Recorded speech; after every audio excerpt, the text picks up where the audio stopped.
What's up, everybody? I'm Evan Lasek. I'm hoping you're all staying safe out there. I'm going to try to bring you some content out of my makeshift studio here. Got my little mock draft, hoping it comes through clearly. But let's just jump right into it. So we all know who number one is, no matter who the team takes. And in this mock draft, there are no trades, but Joe Burrow will be going to the Cincinnati Bengals at pick number 1. He's the best QB in the nation and the consensus number 1 overall pick, regardless if there is an actual trade. Joe Burrow's shown elite arm talent and very good accuracy. His mobility was still a bit of a question, not the fastest QB in the draft, but he can still move out of the pocket and make throws. At 23 years old, he's pretty much NFL ready. He's shown it all his career at LSU, and he's really going to make an impact instantly at Cincinnati. At number 2, we have Chase Young, the other consensus number 2 overall pick. The number 2 are pretty much locked for me.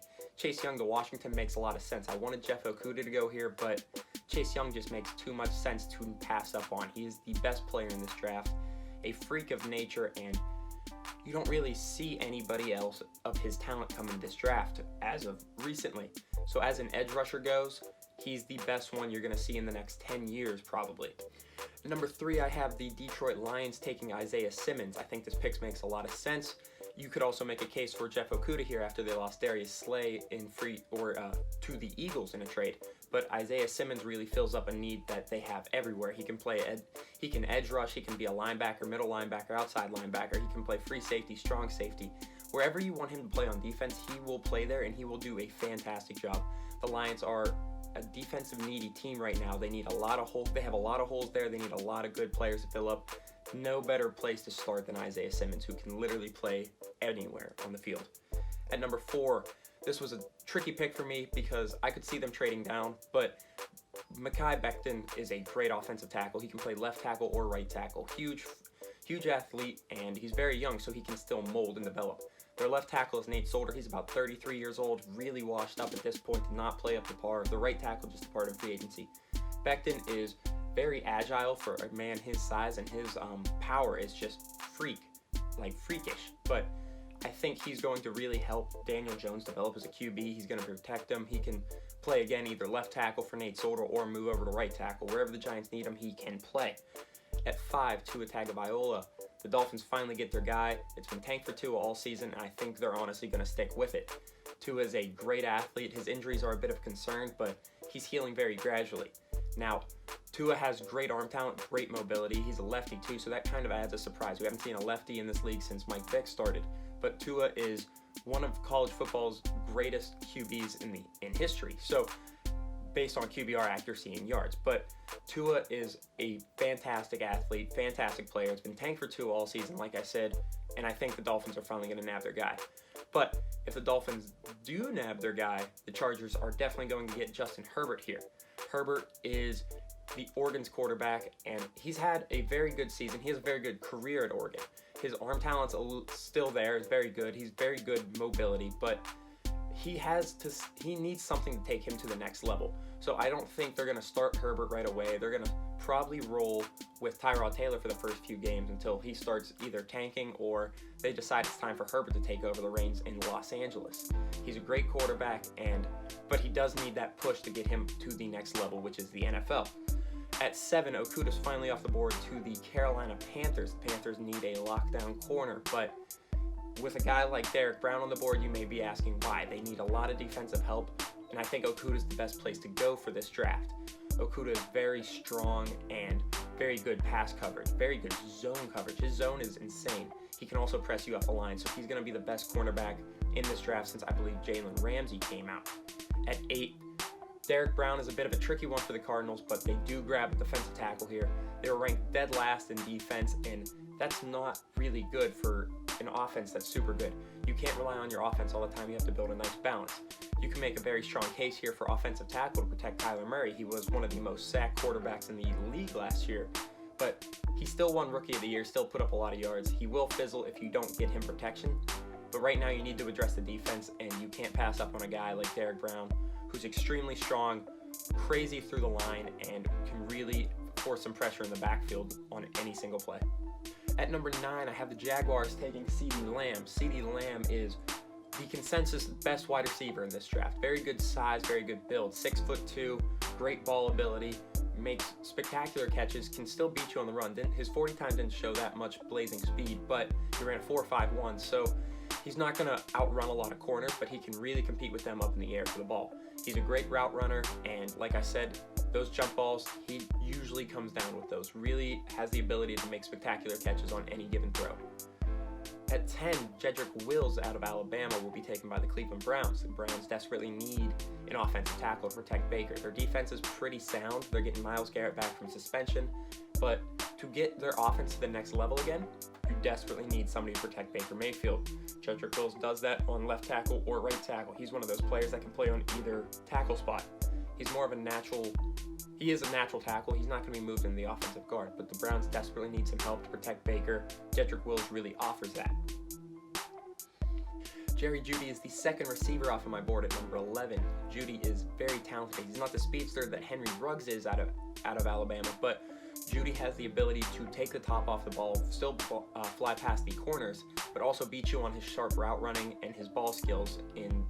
His football IQ is very good. He can make holes happen. He can make it hole open for the QB to throw the ball to him, which is all you can really ask for in Sam Darnold's offense. You really need somebody that you can rely on. With no Robbie Anderson anymore, you instantly need a number one, and Jerry Jeudy will become that number one guy in New York. At 12, I have the Oakland Raiders taking C.J. Henderson, a cornerback out of Florida. They addressed their offense heavily during the offseason, but now they need a corner.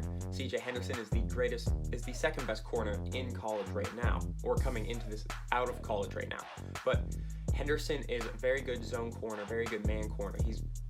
He needs that. He doesn't need anything. The Oakland Raiders need him desperately because of his skill coming out of college. I don't think he'll be one of those tanks. They've had a lot of bad cornerback draft picks in the first round in the recent years, but I think Henderson will really add to this team. Florida corners are very good. He is very good, very physical guy on the outside. At 13, speaking of physical, Trayvon Diggs out of Alabama. Most Alabama corners are very good. Minka Fitzpatrick, for example, really good safety. So I think that Trayvon Diggs will be really helpful to a 49ers defense that kind of lacked last year. In the NFC playoffs, Richard Sherman got beat consistently. So Diggs really adds that speed and that youth to help the 49ers make another title run. At 14, Andrew Thomas out of Georgia will be taken by the Buccaneers. Thomas is graded by the NFL scouts as the most NFL-ready offensive tackle. And for Brady's Buccaneers, which is still weird to say, Thomas really adds that splurge to the offensive line to protect Brady, your 42-year-old quarterback.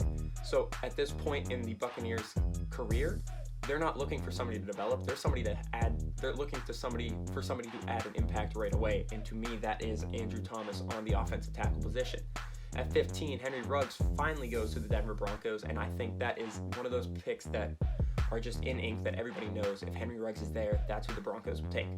He adds a very good speed boost to Drew Lock's new offense. Cortland Sutton on the outside can take you in the jump ball. Henry Ruggs can just blow right by you and never catch him. So I think that'll just be a great addition to this Oakland offense. And I'm really excited to see him play in Denver. At 16, I have Clavon Chason going to the hapless defensive line of the Atlanta Falcons. Clavon Chason is very good at getting pressure, obviously, or else he wouldn't be going in the first round. Chason played great in the BCS championship out of LSU, and he played great the last 4 games. I believe they had 5 sacks through 4 games, which aren't gaudy numbers, but he got the job done. What they don't consider is the amount of pressure he added off the edge and the amount of run stops he had. He played great. Tackles for losses were very consistent. Sacks were very consistent. Chason is one of those DNs that you need, especially after losing Vic Beasley in free agency. So I'd love to see them take this guy here, and I think he would just make a quick addition to the defensive line. At 17, I have the Dallas Cowboys taking Javon Kinlaw out of South Carolina, a very scary defensive tackle. And you may be wondering why exactly. The Cowboys just picked up 2 new defensive tackles this offseason. Yes, but none on the scale of Javon Kinlaw. Gerald McCoy is at the end of his career, and I think it's really going to help Kinlaw to sit under those 2 defensive tackles, learn. He's still going to play a lot, but This guy's a fighter. He is very powerful. He can just blow right through your guards and centers. You need to double block this guy on every play or else he will cause havoc in the backfield. That is exactly what Dallas wants in a defensive lineman, and I think this is one of those lock positions right now. Tristan Wirfs will be going to Miami at number 18. He is the lineman out of Iowa. He is a top 10 pick. I could see him falling to Miami though, and if he's there at 18, I think Miami will grab him. Tristan Wirfs is a very good offensive lineman to move from either tackle or guard, which is likely what the Dolphins will be doing. They need offensive line help desperately, and I think that he can really add some help to this team. And you need somebody now to protect Tua. That is your goal point this draft, so I think they're going to take offensive lineman here, and later they're going to take a receiver. But we will talk more about that one in a little bit when it comes up. So at 19, A.J. Epinesa out of Iowa. 2 Iowa players taken back-to-back. Epinesa is a very strong, powerful D-end, very good run stopper, and very good presence off the edge. Can really blow right by your end, and he can also fly right through them. So I think his physicality really fits Oakland's scheme on defense, and I think he'll make a great addition. You've got your receiver at pick number 9. Now at pick number 20, the Jaguars are going to take the O-lineman out of Houston, Josh Jones. Jones is a very physical guy, really need to protect Gardner Minshew back there, and I think Jones offers one of the best remaining spots to do that. He's very strong off the O-lineman, on the O-lineman position, so I believe that to protect Gardner, you desperately need somebody. You got somebody to throw to, now you need somebody to protect him back there. He's sacked a lot, had to run around, and I think Jones will really help. At 21, the Eagles will finally get their receiver in Justin Jefferson, wide receiver out of LSU. This is one of those picks that everybody in the NFL has on lock. If Justin Jefferson is there, the Eagles will take him, and I believe that is a great addition. 6'1", very fast. He ran a 4.40. He really surprised scouts. They didn't think he was that fast. Very agile, good juke moves on his feet, great route runner, and he's actually very physical too. So in jump ball situations, he likely comes down with it. He can outrun you still. I think Jefferson is one of the better receivers in this draft that could fall to 21, and the Eagles will take him. At 22, the Vikings will get Denzel Mims, wide receiver out of Baylor. He led the Baylor Bears in receiving yards this year, and I believe that 22, he was a great replacement for Stephon Diggs to sit on the opposite end of the field with Adam Thielen. So I think he's a great addition to Minnesota's team. You could make a case for another receiver, but Mims is one of those guys who raised his draft stock consistently throughout the combine process and through interviews, so I think the Vikings take their chance here, take him at 22, and he really helps their team build. Jordan Love will be going to the New England Patriots at pick number 23. The QB out of Utah State really built up a great draft stock over the combine and through highlights this past season. Jordan Love is considered the poor man's Pat Mahomes, and that exact phrase is what is drawing Bill Belichick so closely to him. They really love this guy, as do the Chargers, so I could see the Chargers also taking him at 7. But Jordan Love falls this far. I believe this is the Patriots guy at number 23. So Jordan Love has great arm talent. He's very similar to Pat Mahomes in the abilities that he has. He's not quite on that level yet, as nobody is, but Jordan Love has exceptional arm strength, very good accuracy, great mobility and throw on the run. So I think he would be a problem for NFL defenses come the fall. At 24, Xavier McKinney out of Alabama, safety, will be taken by the New Orleans Saints. You may be wondering why exactly, but they just got Malcolm Jenkins. But McKinney is a great young guy. Jenkins is 32 years old still, so he's going to be playing a very similar role as to what he did on the Eagles, kind of playing everywhere on the field.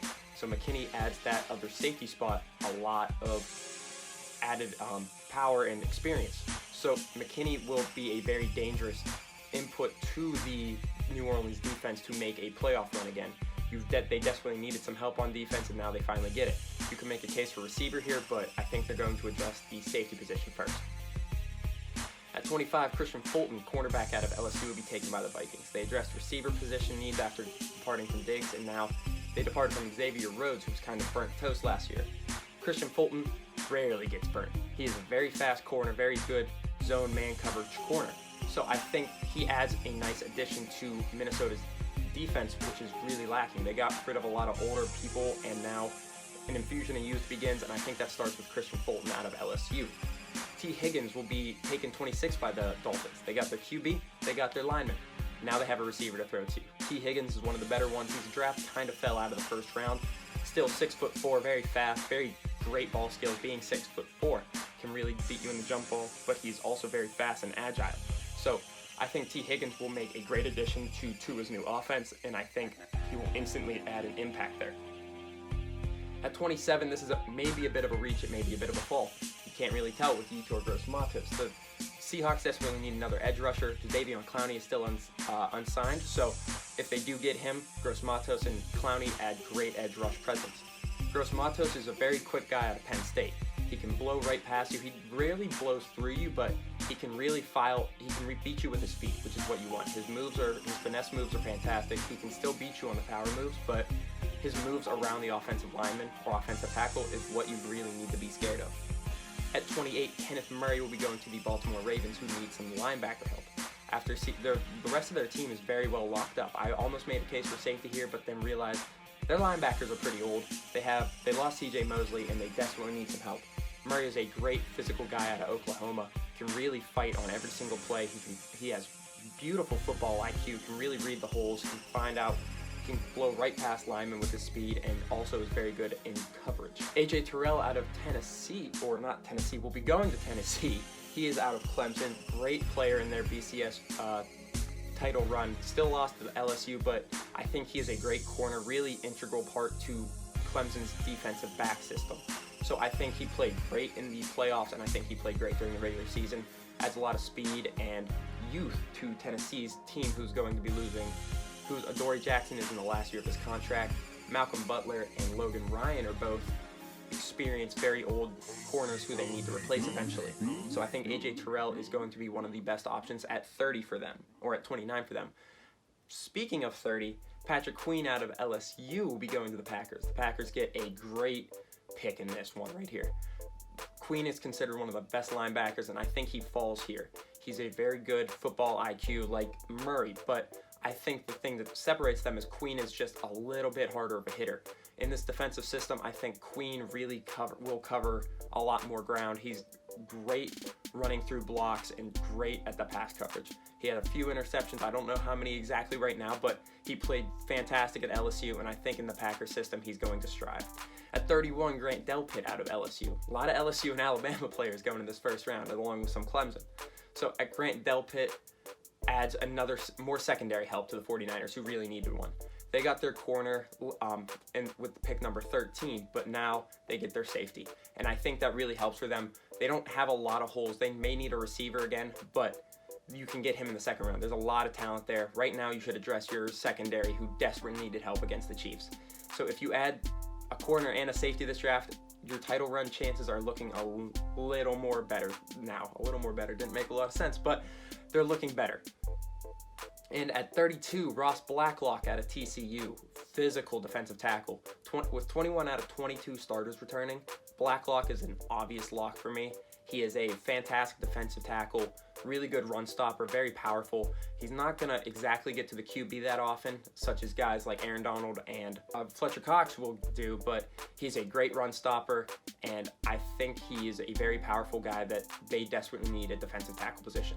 All right, thank you guys so much for listening. If you were able to listen this far, I really appreciate it. If you haven't yet, go check out Hunter Pitkoff's mock draft. It was really good, and I really can't wait to see how many picks I actually get right. Last year I did pretty good. This year we're going to find out in a few days. This draft is going to be wide open after the first 2 picks, and I'm really excited to see it happen.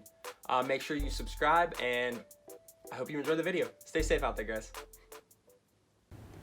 Thank you for watching our latest edition of Penn State Sports Night. If you're a fan of our content, please be sure to subscribe to our YouTube channel for more clips. Also follow us on Twitter at PSSNTV and on Instagram at PSU Sports Night to keep up with the action. For all my colleagues, we are Penn State Sports Night.